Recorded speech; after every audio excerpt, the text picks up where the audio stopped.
My intoxicated wife ignored my wishes and fled to the club with my best friend, ending up crawling back home in the harsh light of dawn. Be me, 35-year-old James, living in Portland, senior investment analyst at Fortune 500 company, making enough to live in the expensive part of town, drive a luxury car, living what looks like a perfect life on Instagram. It's supposed to be just another Thursday evening, working late at the office again. Finally get home around 11 p.m. House is empty and cold. Not surprising anymore these days. Check my Pixel phone. Text from Emily, my wife. Says she's going out with her friends. Don't even bother responding. What's the damn point? Been having the same fight for weeks now. Tell her I don't like her going out drinking, especially with her single friends. Always comes back at ungodly hours. Completely wasted beyond belief. Does this thing that drives me insane? Laughs in my face. All fake sweetness and innocence. Like I'm some controlling psycho for caring. You're just being dramatic, she always says. Flips her platinum blonde hair. Acts like I'm an idiot who doesn't understand. But tonight feels different. Something's really off. Maybe it's the silence in our luxury condo, or the way the air feels heavy, like a storm about to break. Sit on my designer couch, just staring at our mahogany front door, ESPN playing in the background, not even paying attention. Part of me expects her to stumble in, like a hurricane at her usual 3 a.m., but she doesn't show. Time keeps ticking away. Gets later and later. No sign of Emily anywhere. Check my phone for the 100th time. Type out, "Where are you?" Send it.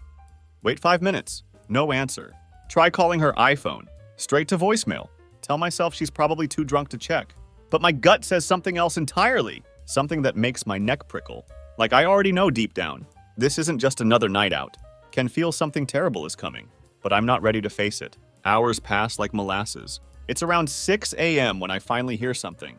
Keys fumbling outside the door. My heart stops dead. Stay frozen on the couch. Not sure if I should get up or just stay right where I am. Door creaks open slowly, and there she is, crawling on her hands and knees. My wife, Emily. Literally crawling through our doorway. Her black cocktail dress all twisted up. Designer heels barely hanging on. Hair a complete disaster. She reeks of expensive whiskey and something else. Something that makes my stomach turn. She doesn't even see me at first. Too busy trying to push herself up. One Louboutin still on her foot. The other abandoned in the hallway. Can barely believe what I'm seeing. Not the first time she's come home drunk, but this is different. This is something else entirely. She finally looks up at me, eyes half-lidded and unfocused. Lips curl into this sloppy smile, like everything's just one big joke. "Babe, I made it home," she slurs. Tries to stand up, fails miserably, collapses against our expensive doorframe, giggling like some freshman at spring break. Feel anger rising in my throat like bile. But it's not just regular anger. It's the kind of rage that builds up when you've been ignoring the truth too long. When it finally explodes in your face, stand up from the couch, fists clenched so tight they hurt. She finally notices me properly. Her expression changes for a split second. Something like fear flashes in her eyes, or maybe it's guilt, but she quickly covers it. Goes right back to that dismissive smirk. "What? Don't look at me like that." "I was just out with the girls." "With the girls?" I spit the words. Don't even recognize my own voice. It's colder than Arctic winter. You sure about that? Emily's face twitches, just for a moment. And I know, right there. That's the thing I've been trying not to see for weeks, maybe months. Her fake smile falters, opens her mouth to speak, but hesitates. That hesitation tells me everything. She tries standing again. Legs wobble like a newborn deer, can barely control them. Watch her struggle. Something inside me snaps. Grab her arm to help her up. Can't even look at her directly. Mind is racing at light speed, connecting dots I never wanted to connect. She's done this before. Come home late, stumbling and laughing it off. But this time is different. She's more disheveled than ever, more wrecked than I've seen her. Take a step back, keep my voice low and controlled. Where were you really, Emily? She blinks several times, rubs her temples like she's got a headache, clearly trying to gather her thoughts. The act is almost pitiful, almost, "I told you," she says slowly. Dragging out each word, like she's explaining to a child. I was out with the girls at Platinum. At Platinum? I narrow my eyes. Funny, because I called Lisa and Rachel. Complete lie, but she doesn't know that. They were both home by midnight. So care to try again? Her expression changes instantly. That smug, lazy grin vanishes, replaced by panic for a split second. Before she forces herself to calm down, she turns away quickly, trying to play it cool. Okay, she says. So maybe I stayed out later than they did. What's the big deal? You're seriously interrogating me about what time I got home? Feel my hands tighten into fists? She's not even trying to be convincing anymore. Just tossing lies at me, like I'm supposed to catch them without question. Emily, cut the bullshit. Who were you with? She lets out this half-hearted laugh. The sound makes my skin crawl.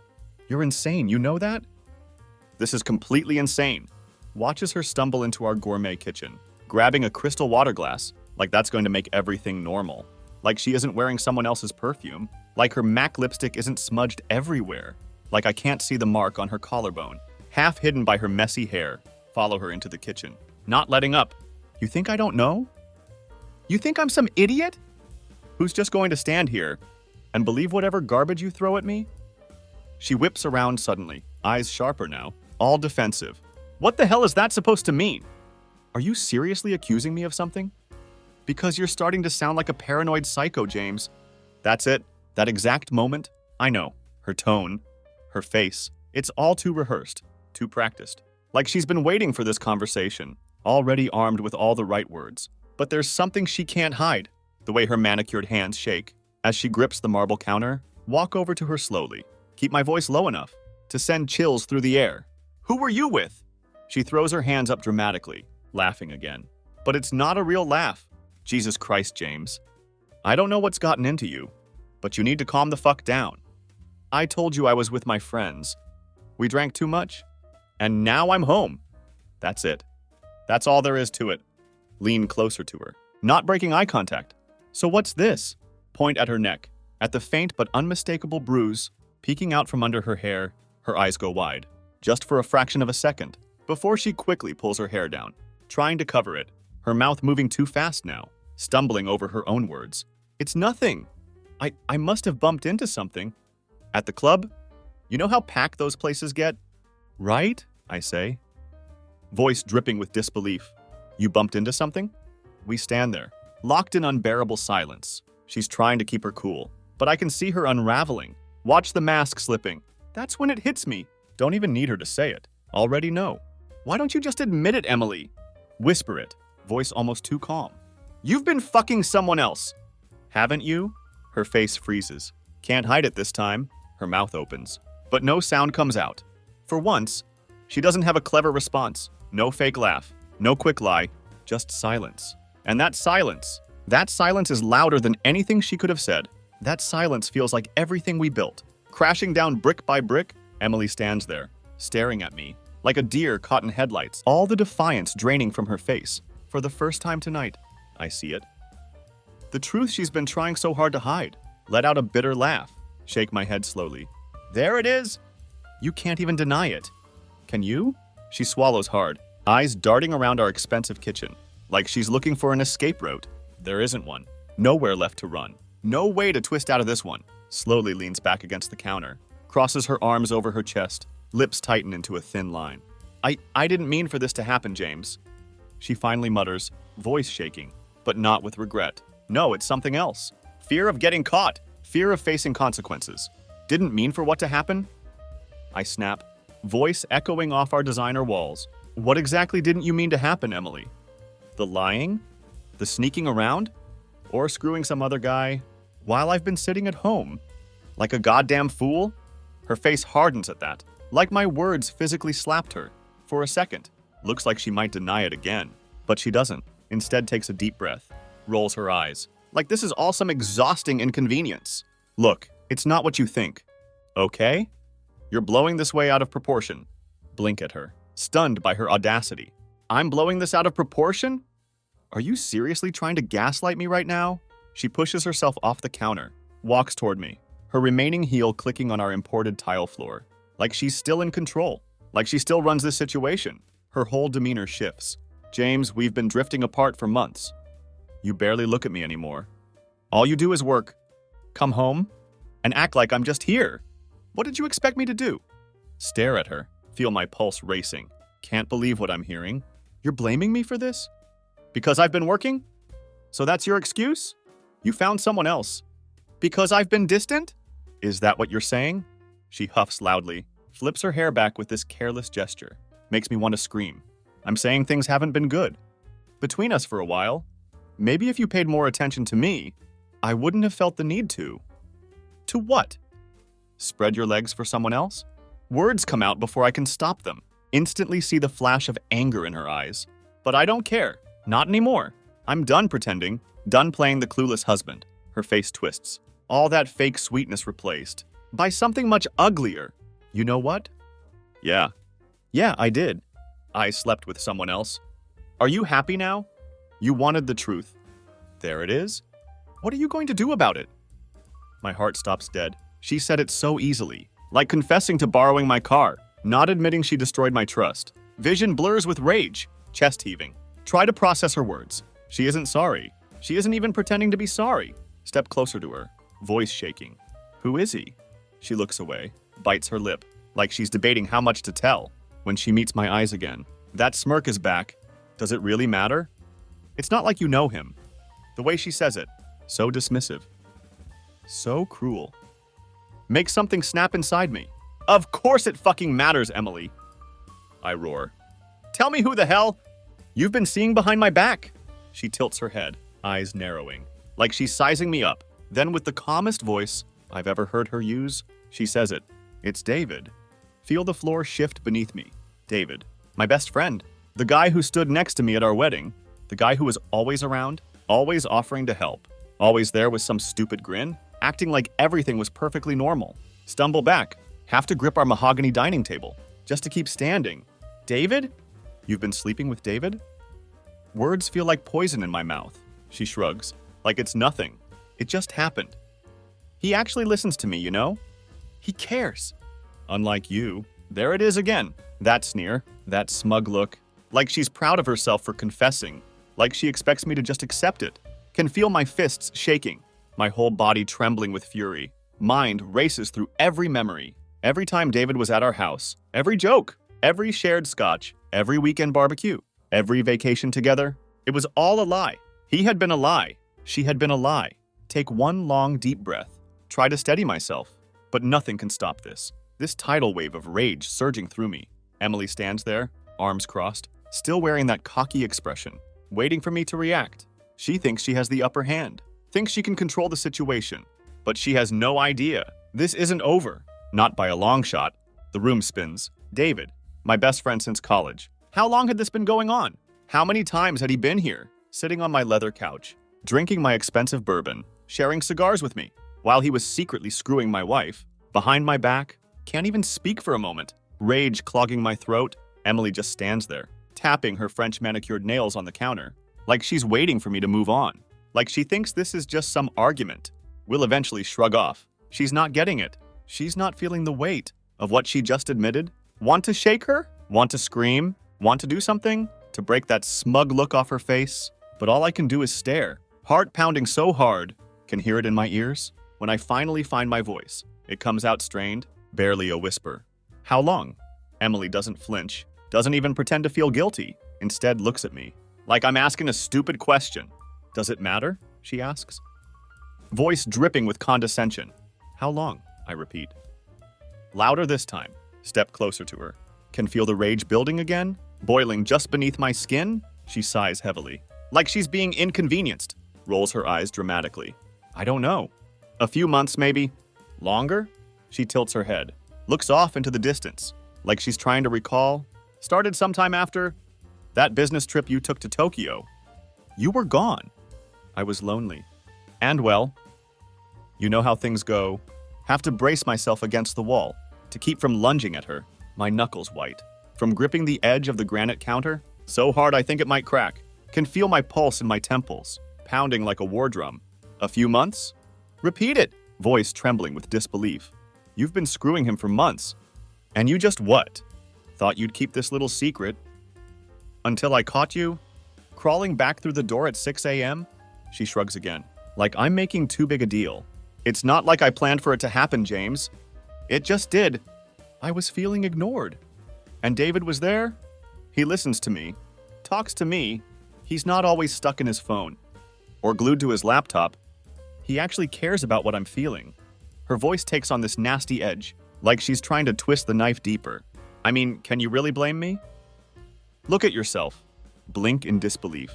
Look at myself. Is she seriously trying to turn this around? Push off the imported marble counter. Take a few steps toward her. body shaking with anger, barely controlling it now. So this is my fault now? I drove you to sleep with my best friend? That's the excuse you're going with? Emily's eyes lock onto mine. For the first time tonight, she drops the act completely. Her voice drops to a sharp whisper. You think you're some victim in all this? You haven't been a husband to me in a long time, James. You're never here. Even when you are, it's like you're not really with me. All you care about is work, your precious career, whatever new project you're obsessing over. Meanwhile, I'm sitting here, in this fancy house, wondering if you even see me anymore. She pauses. And David trails off, sly smile creeping onto her lips. He saw me. He made me feel something again. That's it, I snap. Grab the nearest thing. Crystal whiskey glass from the counter. Hurl it across the room. It shatters against our accent wall. Pieces flying everywhere. Emily flinches, but doesn't move from her spot. Eyes wide with shock. First time tonight she looks scared. Don't you dare stand there and act like this is my fault. My voice echoes through our penthouse. You made a choice! You had a million other ways to fix what was wrong. But you chose to betray me! You chose to crawl into bed with him! I'm breathing hard, chest rising and falling rapidly, with angry bursts. Emily stares at the broken crystal on the floor, her mouth slightly open. She doesn't say anything. Maybe finally realizes pushing me further isn't smart. Maybe for once, she's actually scared of what might happen next. The silence between us stretches on, suffocating in our luxurious living room. Can't stand to look at her anymore, but can't leave the room either. There's something else, something gnawing at the back of my mind. Something I have to know. Does he love you? Ask it, voice low and defeated. Emily hesitates for a second before crossing her arms, tilting her head to the side. I don't know, she says, shrugging again, like it's just a casual question. I guess maybe. He said he might feel like I've been hit in the gut. She doesn't even know. She's thrown our entire marriage away for a guy who might love her, who was willing to risk his best friend's trust for some fling, want to scream, want to throw more than just a glass, want to tear the whole penthouse apart, anything to match the destruction inside of me. But instead, just stand there, completely numb. You don't even know if he loves you. Say it, shaking my head in disbelief. And you threw everything we had away? For that?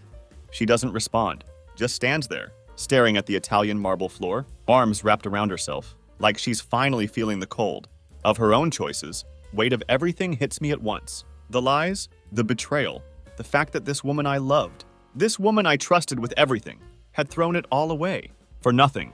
For him, can't even process it fully. Mind is blank, yet full of rage at the same time. Take one last look at her. All I see is a stranger, standing in our designer kitchen. I can't do this. Mutter the words. Turn toward the door. Where are you going? Emily calls after me, her voice suddenly panicked. First time tonight, maybe she finally realizes I'm not going to stand here and take it anymore. But I don't answer her. Walk out of that room, out of our penthouse. Slam the door behind me! Sound of breaking crystal, still echoing in my ears. Don't know how long I drive. Maybe an hour, maybe 3. Barely register the road. The streetlights flash past, like broken memories, steering wheel clutched. In my trembling hands, mind is a blur of images. Emily's smirk, David's face when he would joke with me, the nights she came home late, smelling like someone else. It's all too much, spinning around my head, like a storm I can't escape. End up in some empty parking lot, outside an upscale shopping center, desolate at this hour. The silence out here is suffocating. But at least it's not filled with her voice, with her lies. Kill the engine of my Mercedes. Lean back in the leather seat. Try to catch my breath. My chest feels heavy, like someone tied weights to my ribs, and is slowly tightening the knot. Fumble for my phone, fingers shaking. As I scroll through contacts, hover over David's name, my thumb trembling. Can't believe I've been so blind. How many times had he been at my place, sitting at my custom-made dining table, drinking my vintage whiskey, acting like everything was normal? While he was secretly screwing my wife, behind my back, my stomach churns. But press the call button anyway. It rings twice. Before he picks up, his voice too casual, too normal. For what I know now, James, what's up, man? It's early. Everything okay? Sound of his voice sends a wave of nausea through me, but keep my tone steady. David. Say it, fighting to keep my voice from cracking. I know. There's silence on the other end, the kind of silence that weighs heavy, like the calm before a storm. Can hear him breathing, but he doesn't say anything at first. Let it hang there. waiting for him to either deny it or confess, but he isn't stupid. He knows exactly what I'm talking about. When he finally speaks, his voice is quieter, almost careful. James, man, I don't know what you're talking about. Cut the fucking bullshit, David. Snap back. Voice harsher than intended. I know about you and Emily. I know everything. More silence. This time it lasts longer. Can almost hear him scrambling. For a response? Look, James, How long? Interrupt him? Not giving him a chance to weasel his way out. Just tell me how fucking long you've been screwing her. He sighs heavily. Can hear the guilt in his breath. But there's something else there too. Something like relief. Like he's glad it's out in the open now. A few months. He admits, voice low. Almost like he's confessing to a parking ticket. Not the complete betrayal of our friendship. I didn't mean for it to happen, James. It just... Don't... Cut him off again. Voice shaking with fury. Don't you dare give me that. It just happened, crap. You don't accidentally fall into bed. With your best friend's wife, he's silent again. Can hear him breathing on the other end, probably trying to come up with something. That would make this better. But nothing he says can fix this. Nothing can undo the fact that the two people I trusted most had gone behind my back, lied to me for months, and acted like everything was fine. Are you in love with her? Finally ask, voice hollow. Don't even know why I care. Maybe need to know just how deep this betrayal goes. Is it just lust? Or did he actually want to steal her from me entirely? David hesitates. Can almost hear him wrestling with the answer, like he's not sure what to say. I don't know, James. Maybe. We never really talked about it like that. Let out a laugh. It's bitter and empty. Sound of someone at the edge of breaking. You don't know. Jesus! You've been sleeping with my wife for months. And you don't even know if you're in love with her.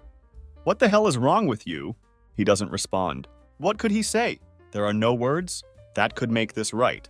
Grip the leather steering wheel tighter. Feel it creak under my fingers. You should have just told me, David.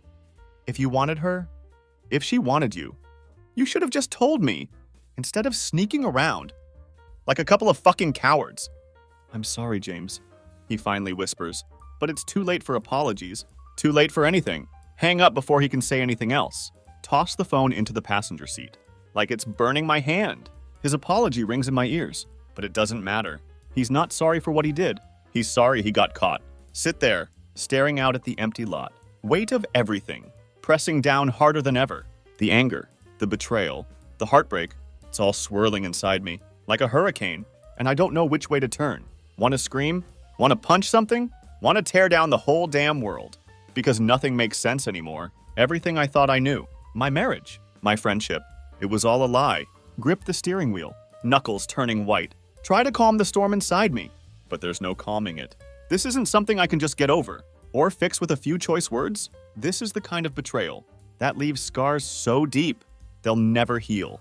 Don't even realize the tears started falling until I taste salt on my lips, not crying for her or even for David, crying for the life I thought I had, the future that's gone now, ripped apart in a matter of hours. And now, sitting here alone in the dark, have to make a choice. Stay and fight for something that's already dead, or walk away and never look back.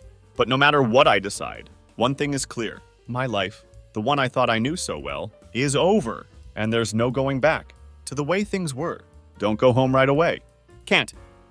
The thought of walking back into that penthouse, seeing her again, smelling his cologne on her skin. It's like walking into a crime scene where the body is still warm. My entire world has shattered, and all I can think about is how easily they did it.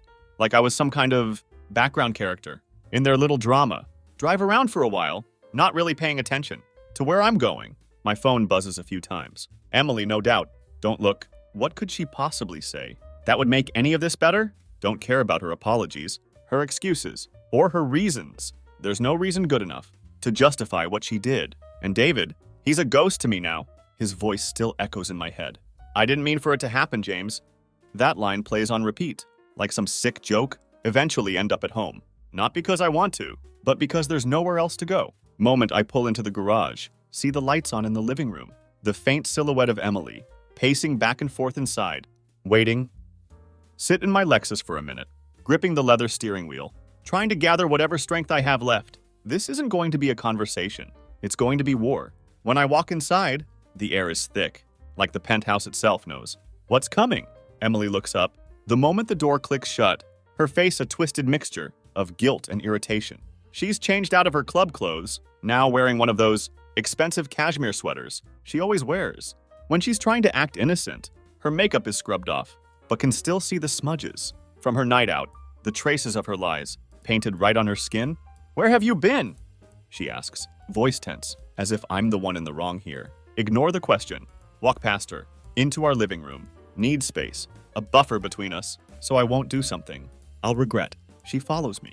Of course, her designer slippers, soft against the hardwood floor, echoing louder than they should.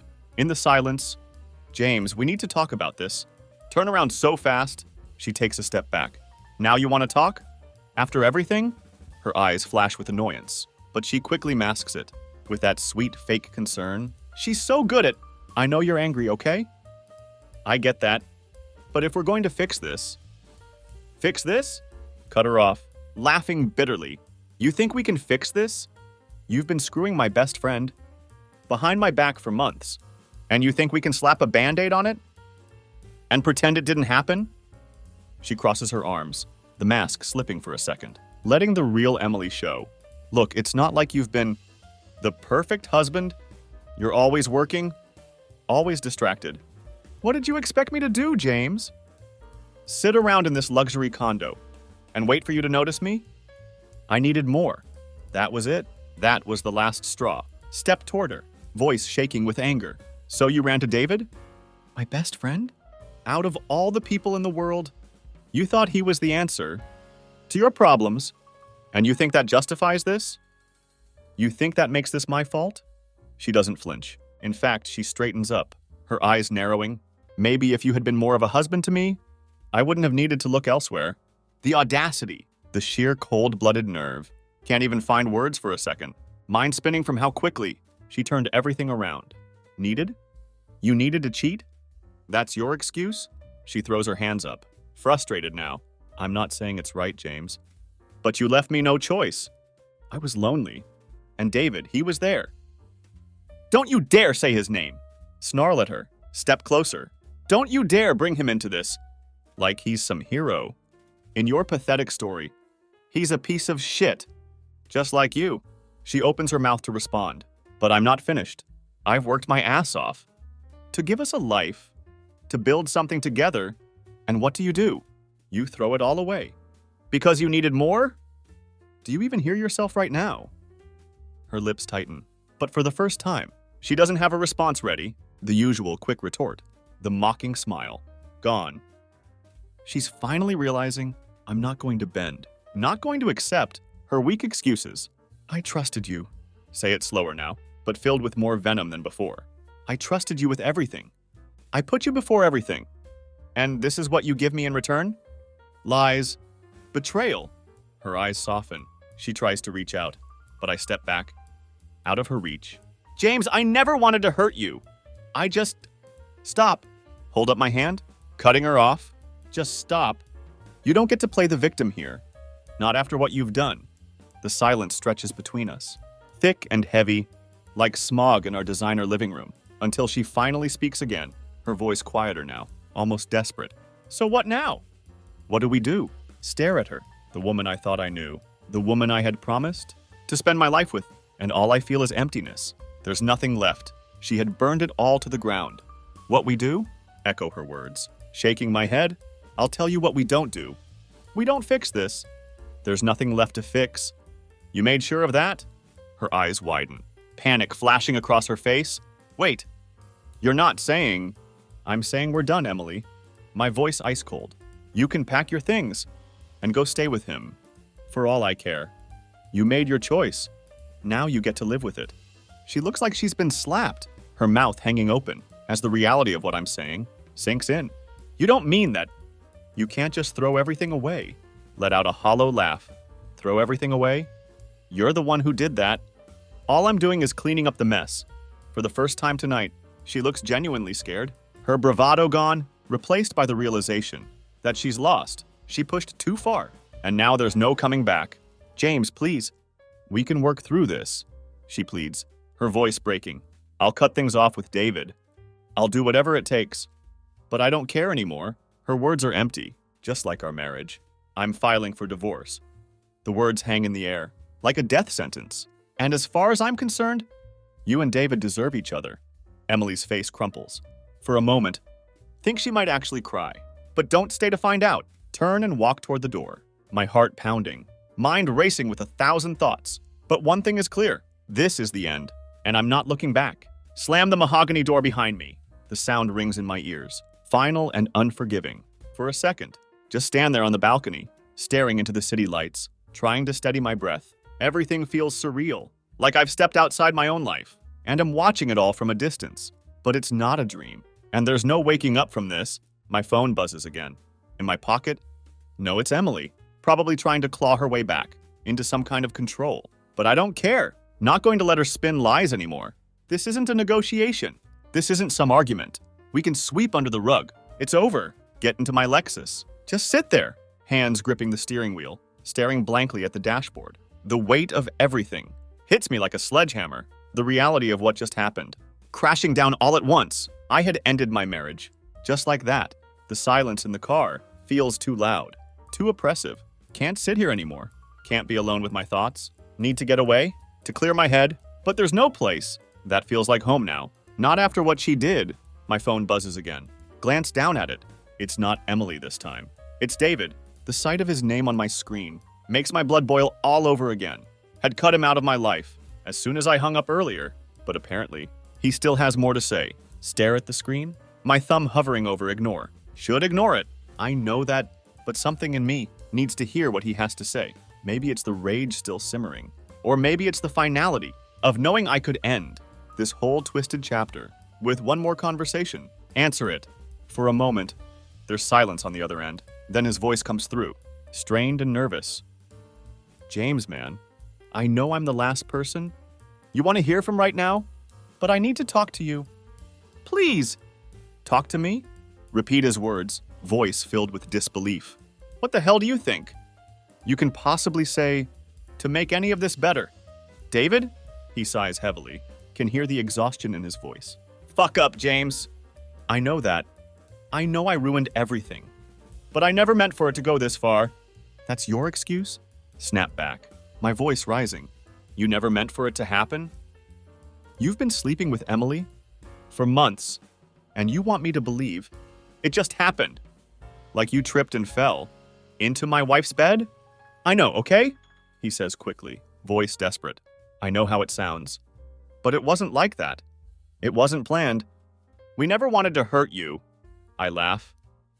But it's not out of humor. It's the kind of laugh that comes when you've been pushed so far. You don't even recognize your own emotions anymore. You didn't want to hurt me? You didn't want to hurt me? Repeat it, voice thick with anger. David, you betrayed me in the worst possible way. And the whole time, you acted like my best friend? How could you do this? There's a pause. For a second. Think he might actually break down? I don't know, man. He whispers, voice shaky. I don't know. It just happened. I didn't want to feel this way. But Emily, don't you fucking say her name. Snarl into the phone. Don't you dare try to explain this. Like it's some love story. You knew exactly what you were doing. You both did. David doesn't say anything. The silence stretches between us, like a chasm. Can hear him breathing on the other end, but there are no words left. For him to throw at me, there's no excuse, no apology. That could undo what he did. I want you out of my life. Say it finally, voice cold, steady. I don't ever want to see you again. And if you even think about coming near me or trying to explain yourself again, I swear to God, David, I will make sure you regret it. His breath catches. Can almost hear the panic in his chest. James, please don't. But hang up! Before he can finish, throw the phone onto the passenger seat, like it's covered in filth. My pulse is racing, hands trembling on the steering wheel. Feel like I can barely contain the fury still boiling inside me, the betrayal burning. Like a wildfire I can't extinguish. For years I had trusted him, let him into my life, into my home, shared my secrets, my victories, my failures, and the whole time, he was lying to me, taking what was mine, smiling in my face, while he stabbed me in the back. Start the car. Pull out of the garage, the engine of my Lexus, cutting through the silence. Don't have a destination. Don't know where I'm going. But know one thing for certain. I'm not coming back. Not to that penthouse. Not to Emily. Not to the life I thought I was building. Drive aimlessly for hours. The night slipping away as dawn slowly creeps over the horizon. The streets are empty, quiet. A stark contrast to the chaos raging inside me. My mind spins through the same questions over and over. How could they? How could I have been so blind? But there are no answers, just the empty road stretching out, offering no comfort. At some point, pull into a boutique hotel parking lot, too exhausted to keep driving. The modern glass building rises up against the purple morning sky, casting reflections on my windshield. It isn't much, but it's enough. Need a place to crash, somewhere to let the weight of everything sink in. Check into a room. The smell of fresh linens and expensive air freshener hits me as soon as I open the door. Don't care. Collapse onto the king-size bed, staring up at the minimalist ceiling, the events of the night, playing on an endless loop. In my mind, Emily's smug face, David's voice pleading for forgiveness. It all swirls together. A nightmare I can't wake up from. Try to close my eyes, but sleep won't come. The adrenaline still coursing through me, keeping me wide awake, my mind replaying every moment, every lie. Keep thinking about what Emily said, how she tried to blame me, how she acted like it was my fault. She had betrayed me, how David had said, it just happened, like he had no control over his actions. They deserve each other. That much is clear. But me, I deserve better. Not sure what the future holds, or how I'm going to pick up the pieces of my shattered life. But one thing is certain, I'm done with them. Both of them. The past is dead. And now it's time to figure out what comes next. Wake up to sunlight, cutting through the gaps in the designer blackout curtains. My head throbs. The weight of everything? That happened, settling in my chest like a stone. For a moment, just lay there, staring at the textured ceiling, wondering if this is all, some twisted dream. But the reality hits me hard. Emily had cheated. David had betrayed me. And my entire life had just fallen apart. Sit up slowly. The stiffness in my muscles, making me feel like I've aged a decade overnight. My phone lying on the marble bedside table, silent now. But when I pick it up, the screen lights up. With missed calls and messages, Emily's been blowing up my phone all night. Don't even bother opening the texts. Whatever she has to say, doesn't matter anymore. Toss the phone back on the bed. Walk over to the marble bathroom. Splash cold water on my face, trying to wash away the exhaustion, the betrayal, the anger. But no matter how many times I scrub my skin, can't get rid of the feeling of being dirty, not physically, but emotionally. My life, my marriage, my friendships, they all feel tainted now. Like I'm wading through the wreckage of everything I thought I knew. The reflection in the mirror doesn't look like me anymore. The guy staring back is hollow, eyes bloodshot from lack of sleep, jaw tight with rage. That hasn't quite faded, but there's something else too, a strange calm. Maybe it's the realization that I survived the worst of it. Maybe it's knowing that I made the right choice walking away from her, from them, whatever it is. It steadies me. Go back to the bed, sit down, grab my phone again. This time scroll through Emily's messages. There are dozens of them, each one more desperate than the last. James, please. We need to talk. I can explain everything. Just come home. I'm sorry, okay? I made a mistake. Let's fix this. You can't just leave like this. We need to figure it out. Don't do this. Don't respond. Can't. What is there to say? That I'm willing to forgive her? That I'd forget what she and David had done? Go back to pretending everything is fine? No. That's impossible. There's no going back. Not after what I learned about the kind of person she really is. Sit there for a long time, staring at her messages, fingers hovering over the screen. But the words won't come. Had spent so much of my life with her, invested everything in what we had built. Yet it feels like none of it was real. It had all been a lie, crumbling beneath the weight of her betrayal. Eventually put the phone down. Stand up from the Egyptian cotton sheets. Can't sit in this room any longer. Need air. Need to clear my head. Walk out of the hotel, into the parking lot. The morning sun glaring down. The world outside feels distant, like it moved on. While I was trapped in my own personal hell, wander for a while, aimless, my thoughts swirling around. The same question, over and over. What now? My mind keeps drifting back to the life I thought I was building with Emily. We had plans. Kids, a beach house, exotic vacations, all the things a couple is supposed to dream about, but now all of that is gone. Every vision I had for the future, shattered in one night. As I walk, phone buzzes again. This time it's a different number. David. Stop in the middle of the sidewalk. heart pounding against my ribs as I stare at his name on the screen. He has the nerve to call me after everything. Feel the anger flare up again. Heat rising in my chest. But don't answer. Just let it ring. The sound cutting through. The quiet of the morning. When the ringing stops, a voicemail notification pops up. Hesitate for a moment, then press play. Hold the phone up to my ear. James, man. I know you're pissed. I don't blame you. But please just hear me out. I'm sorry, okay? I know that doesn't fix anything. But I need you to know that I never meant for any of this to happen. It just got out of control. Emily and I, we messed up. But don't throw everything away. Because of this, we've been friends for years, man. Don't let it end like this. Call me back. Please. Delete the message. Without hesitation, throw the phone back into my designer jacket pocket, like it's covered in poison. There's nothing left to say to him. He isn't my friend anymore. He's just a ghost. A painful reminder of the betrayal. I'll never forget. Keep walking. Not sure where I'm going, but knowing I need distance from her, distance from him, distance from the life I thought I had. Don't have all the answers yet, but know one thing. I'm not going to let them drag me down with them by the time I make it back to my room at the Ritz. Have made up my mind. Not going to wallow in this anymore. Not going to sit around, waiting for more apologies, more lies. It's time to move forward, to start over. Even if that means burning everything down and walking away from the ashes. Pick up my phone one last time. Type out a single message to Emily. Don't contact me again. I'll be sending divorce papers. And with that, block her number. It isn't a victory. Doesn't feel like one. But it's the first step toward reclaiming my life away from her, away from them. Stand there in the hotel room, staring out the floor-to-ceiling windows at the rising sun. Realize something. This is the end of one life, but it's the beginning of something new. And for the first time in months, maybe even years, feel like I can breathe again.